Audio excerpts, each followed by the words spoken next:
Jeff, let's stick with defense. Talk about Joey Porter, who, of course, has never minced words. He criticized the officials in the loss to the Texans. What's the chance he'll get fined for that?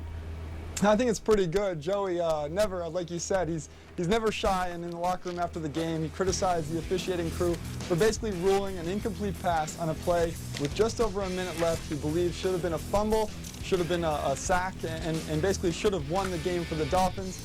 I spoke to Greg Aiello, the league spokesperson, who said that basically criticism that unfairly attacks the integrity of the officials is basically going to get you a fine.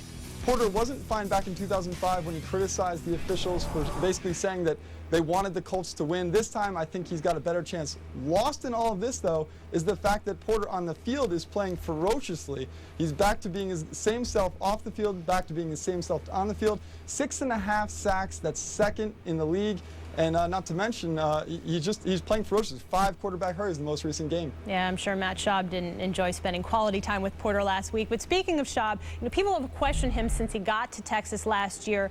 What's the likelihood his performance last week will silence some of his critics?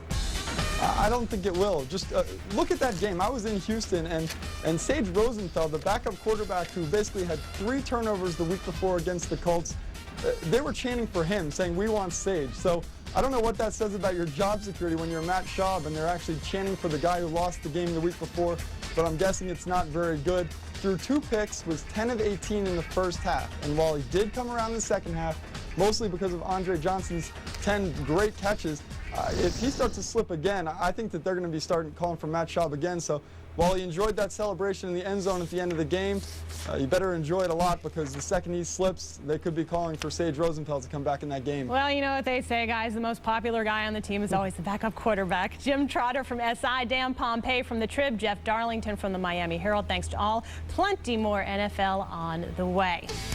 Well, to bench or not to bench, that's the question.